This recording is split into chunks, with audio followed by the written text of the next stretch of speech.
बीमारी अगर 40 साल की पुरानी हो तो वो दो साल में नहीं खत्म होती। पिछो पटाखा पड़ जाएगा तेरे को। उतर जा। क्यों? पटाखा क्यों? मार दूंगा मेन रोड पे। तो भैया पिछो। मेरे को मैं मारेगा, अपना फिर इंटरव्यू क्या दे रहा हूँ, तू मेरा अपना दे। अपना बंदा मारा कर।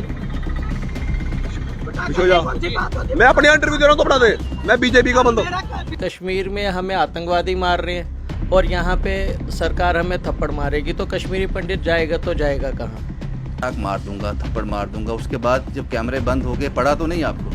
नहीं सर, उसके बाद पड़ा नहीं, ये भाई साहब गायब हो गए, फिर कहीं और चले गए। सिलेक्टिव किलिंग्स है, उसके लिए कश्मीरी पंडित को थोड़ा खुद भी अपना हाथ उठाना पड़ेगा।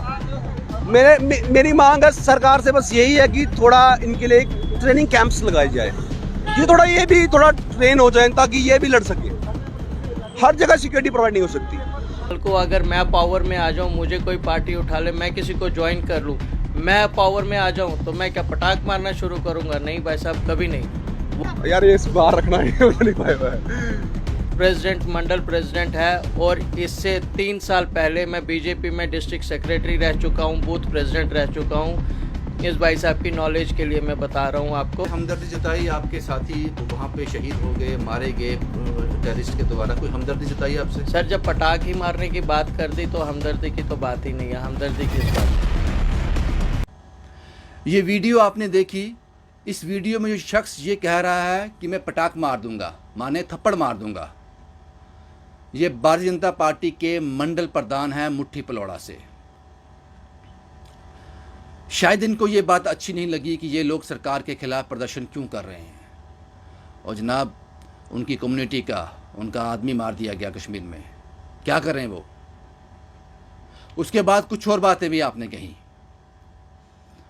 आपने कहा कि हर आदमी को सुरक्षा नहीं दी जा सकती, इसलिए कश्मीरी पंडितों को भी खुद हाथ उठाना पड़ेगा।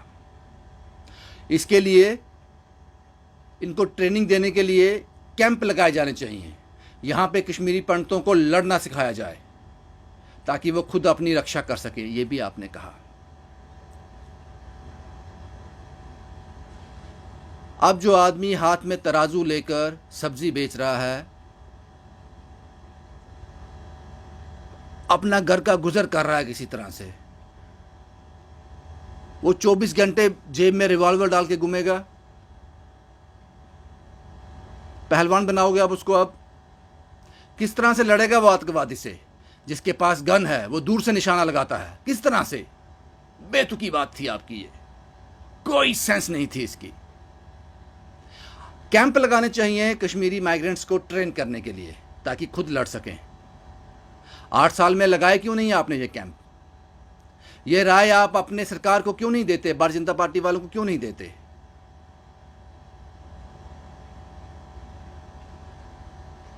आपकी सभी बातें जो थी वो हजम नहीं हो रही थी और ऐसा लग रहा था कि आप अपने बॉसेस को खुश करना चाहते हैं। देखो, मुझे भी बोलना आता है। किस तरह से एक विरोध प्रदर्शन हो रहा था, जनाब ये सियासत नहीं है। आप इसमें सियासतदान कहीं से दिख ही नहीं रहे थे। आप मंडल प्रधान हैं, आपको ये शोभा नहीं देता।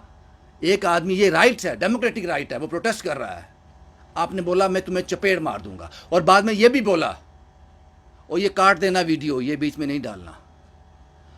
बहुत सारी चपेड़ें बज रही हैं कश्मीरी पंडितों को और हिंदुओं को कश्मीर में, बहुत सारी, आम हिंदू को भी, कश्मीरी पंडित के अलावा भी बहुत सारी किलिंग्स हो रही हैं।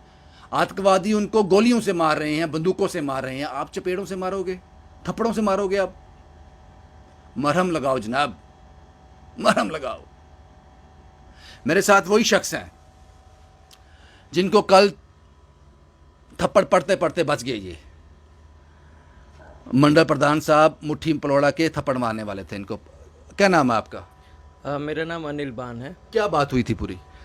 सर हम अपना प्रोटेस्ट कर रहे थे, नॉर्मल जो हम लोग करते हैं हमेशा, यूथ सब क्या में प्रोटेस्ट करते था? हैं। क्यों प्रोटेस्ट कर रहे थे? जो परसों हमारा भाई मरा, सुनील भट्ट, शोपिया में उनकी हत्या हुई, और उनका दूसरा भाई जो है वो सीरियस है हॉस्पिटल में। उसी को लेकर हम लोगों ने प्रोटेस्ट कॉल किया, जिसके लिए मैंने SHO साहब को भी आगाह किया कि हम लोग प्रोटेस्ट करेंगे, पीसफुल प्रोटेस्ट रहेगा। क्या हुआ उसके बाद? बट उसमें जब हम प्रोटेस्ट कर रहे थे तो बीच में ये भाई साहब आ गए और बीजेपी का डंका पीटने लग गए। तो मैंने उनको नॉर्मल सी बात बोली, मैं कहा भाई साहब देखो, आप हम लोग यहाँ पे प्रोटेस्ट कर रहे हैं, हम लोग अपने भाई के लिए इंसाफ मांगने आए हैं, तो आप हमें ही उल्टा कह रहे हैं कि बीजेपी ने ये किया, बीजेपी ने वो किया। मैं कहा भाई साहब अगर आप एज ए इंसानियत हमारे साथ जुड़ सकते हैं, इस प्रोटेस्ट में हमारे साथ रह सकते हैं, आप रहिए, नहीं तो प्लीज़ आप यहाँ से जाइए। तो उस बात पे ये भाई साहब गुस्सा हो गए और इन्होंने मुझे सीधा बोल दिया तो पीछे हट जा, नहीं तो पटाख मार दूंगा। ये तो घटना ऐसी है कि कश्मीर में हमें आतंकवादी मार रहे हैं और यहाँ पे सरकार हमें थप्पड़ मारेगी, तो कश्मीरी पंडित जाएगा तो जाएगा कहाँ? अब आप ही बताइए, हम लोग जाएंगे कहाँ? इधर थप्पड़ खाने हैं, उधर गोलियां खानी हैं।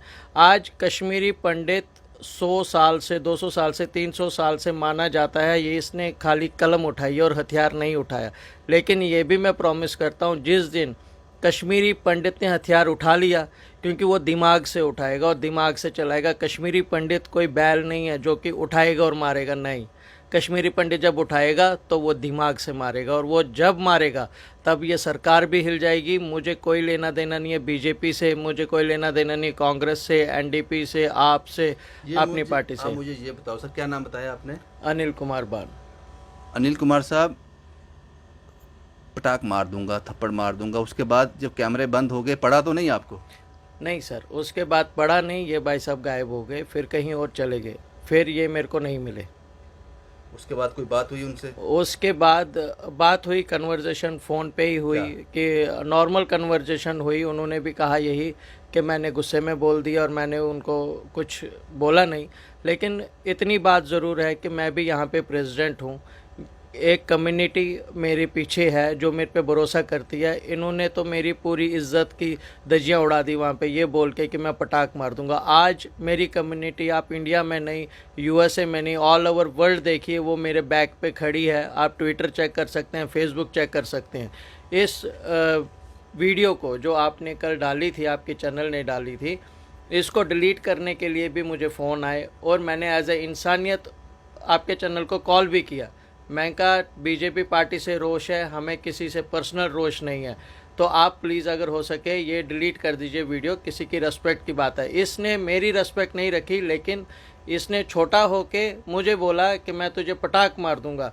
ये बंदा आज मुट्ठी पलोड़ा का प्रेसिडेंट, मंडल प्रेसिडेंट है, और इससे 3 साल पहले मैं बीजेपी में डिस्ट्रिक्ट सेक्रेटरी रह चुका हूँ, बूथ प्रेसिडेंट रह चुका हूँ। इस भाई साहब की नॉलेज के लिए मैं बता रहा हूँ आपको, और मैंने बीजेपी छोड़ चुकी है ये सब चीज़ें करके। लेकिन जब भी हमारे सामने कोई विरोध प्रदर्शन होता था, कुछ होता था, हम बहुत आराम से बात सुनते थे लोगों की और उनको आश्वासन देते थे आगे से ये नहीं होगा। लेकिन आपको ये तरीका पसंद आया? क्योंकि ये बीजेपी की छवि भी खराब हुई है इसमें। सर, बीजेपी की छवि नहीं, सब कुछ खराब हो गया है। ये क्या तरीका है कि ये पटाख मार देगा? ये तो इसने वो बात कर दी, पावर में है तो ये गुंडागर्दी पे आ गए। यानी कि कल को अगर मैं पावर में आ जाऊं, मुझे कोई पार्टी उठा ले, मैं किसी को ज्वाइन कर लूं, मैं पावर में आ जाऊं, तो मैं क्या पटाख मारना शुरू करूंगा? नहीं भाई साहब, कभी नहीं। वो हिंदू हो। उन्होंने आपसे हमदर्दी जताई, आपके साथी वहाँ पे शहीद हो गए, मारे गए टेररिस्ट के द्वारा, कोई हमदर्दी जताई आपसे? सर, जब पटाख ही मारने की बात कर दी तो हमदर्दी की तो बात ही नहीं है। हमदर्दी किस बात की? कोई अफसोस नहीं था उनको? किस चीज़ का अफसोस था उनको? खाली अफसोस था बीजेपी के लिए। हम नारे क्यों अगेंस्ट कर रहे हैं, बीजेपी को हम क्यों बुरा भला कह रहे हैं? हम क्यों नहीं बोलेंगे बीजेपी को? अगर उनका एडमिनिस्ट्रेशन है, उनकी गवर्नमेंट है, और सबसे ज़्यादा भरोसा कश्मीरी पंडितों को बीजेपी पे था कि यही एक गवर्नमेंट है जो हमें इंसाफ दिलाएगी, हमें घर वापसी दिलाएगी। लेकिन 8 साल में इन्होंने अभी तक वैसा कुछ नहीं किया जो हमें भरोसा हो कि बीजेपी ने हमारे लिए कुछ किया है। इसका मतलब ये नहीं कि पंडित डर जाएगा या हमारी कम्युनिटी पीछे रह जाएगी, ऐसा कुछ नहीं है। जिस दिन हमारी कम्युनिटी आगे आ गई, ये बम बम बोले का टाइम बन जाएगा, फिर से वही माहौल हो जाएगा जब कश्मीरी पंडित नीचे उतरेगा और हथियार उठाएगा। कुछ कहना चाहते हो उन साहब से जो आपको पटाख मारना चाहते थे? मैं कुछ नहीं कहना चाहता उनसे, बस इतना कहना चाहता हूँ कि हमेशा जब भी वो कहते हैं, हाँ बोले प्लीज, जब भी वो किसी कुर्सी पे बैठे हैं या किसी पार्टी को या अपने घर में बैठे हैं, तो बड़ों की इज्जत करना सीखे। किसी का अगर दुख वो बांट नहीं सकते, लेकिन किसी के दुख में उसको और दुखी ना करें, शामिल हो जाएं, वो सीखें। उन्होंने ये भी कहा कि कश्मीरी पंडितों को अब हाथ उठाना पड़ेगा, हर जगह सिक्योरिटी नहीं दी जा सकती, उनके लिए कैंप लगाने पड़ेंगे। सर, मैं तो इनसे एक रिक्वेस्ट करता हूं कि ये भाई साहब हमारे साथ कश्मीर में चले। मैं पहला बंदा हूँगा जो इसके साथ बिना सिक्योरिटी खड़ा रहूँगा उधर। मैं देखता हूँ ये बिना सिक्योरिटी के कैसे खड़े रहते हैं उधर और रहते कैसे हैं। पार्लियामेंट में भी परसों यही आवाज़ गूंजी कि इनको सिक्योरिटी नहीं दी जा सकती। भी मैं तो सरकार से ये कहता हूँ जैसे उसने सिक्योरिटी हटाई बाकी लोगों से, ये पार्लियामेंट जो भी अपने बड़े बड़े एडमिनिस्ट्रेशन के बच्चे हैं, सियासी बातें हैं नहीं सियासी बात नहीं है सर। अगर यही लोग अपने ही लोगों को जो यूएसए में पढ़ते हैं, चंडीगढ़ में पढ़ते हैं, दिल्ली में इनके ही बच्चे पढ़ते हैं, उनको भेजो कश्मीर में। क्या पढ़ाई नहीं है कश्मीर में? हॉस्पिटल्स नहीं है, जॉब्स नहीं है। आपने एक चीज़ और कही इसमें, आपने कहा कि जो वीडियो हमने चलाई थी और आपको बहुत से फ़ोन कॉल आए कि वीडियो डिलीट कर दो, वो वीडियो हमने नहीं चलाई थी, वो वीडियो चलाई थी स्प्लेंडेड न्यूज़ ने। यस राइट, स्प्लेंडेड न्यूज़ ने। और मेरी उनसे बात भी हुई स्प्लेंडेड न्यूज़ के जिन्होंने ये रिपोर्ट की थी। उन्होंने कहा कि मुझे भी बहुत से फ़ोन कॉल्स आए इस वीडियो को डिलीट करने के लिए, लेकिन मैंने नहीं किया क्योंकि मेरे जो इनर कॉन्शियस थे वो नहीं माने इसके लिए, क्योंकि मैंने सच दिखाया था, इसलिए मैंने डिलीट नहीं किया। क्योंकि हमने भी जब ये वीडियो हमारे पास आया हमें बड़ा शॉकिंग लगा। ये ठीक नहीं लगा कश्मीरी पंडितों के लिए, उन माइनॉरिटीज़ के लिए। कश्मीरी पंडित ही नहीं, जो कश्मीर में अब इस वक्त हैं, जो एक हिंदू वहाँ पे काम कर रहा है जिसको टारगेट किया जा रहा है, चाहे वो बैंक का एम्प्लॉय हो या कश्मीरी पंडित हो, कोई भी हो, उसके लिए हमारे दिल में हमदर्दी है, उसके दुख में हम पूरी तरह से शामिल हैं। जब उन लोगों को हत्या कर दी जाती है, उनके लोगों को यहाँ ये कहा जाए हम आपको पटाख मार देंगे ऑन कैमरा, और उसके बाद हंस के आप ये कहो ये वीडियो मत चलाना। तो जनाब कोई मर गया है श्रीनगर में, मार दिया किसी को, किसी का बेटा, किसी का पिता। ये वीडियो जो हमारे पास पहुंचा, हमने स्प्लेंडेड न्यूज़ को कॉल किया क्योंकि ये फुटेज उनका था। हमने कहा कि ये फुटेज हमें चाहिए, कि हम इसको यूज़ कर सकते हैं।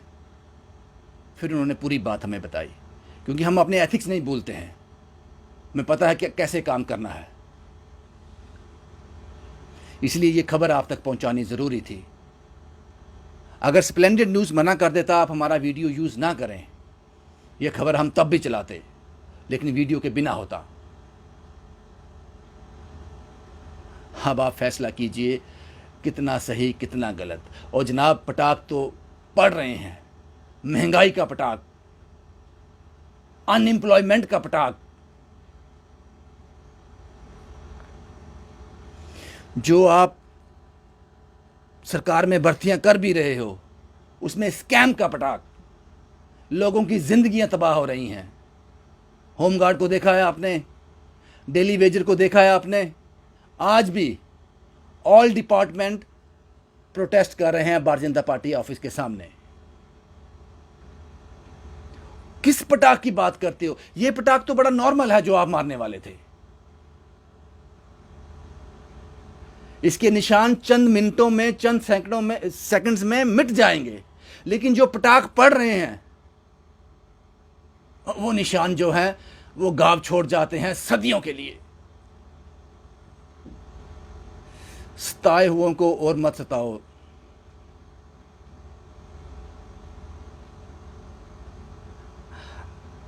आप मंडल प्रधान हैं, मुट्ठी पलोड़ा के हैं आप, लेकिन आप एक अच्छे सियासतदान मुझे कहीं से नहीं लगे। इस बयान के बाद तो बिल्कुल नहीं लगा कि एक बहुत अच्छे सियासतदान हैं आप। शुभम कुमार के साथ Ravinder Singh, the state sentinel के लिए।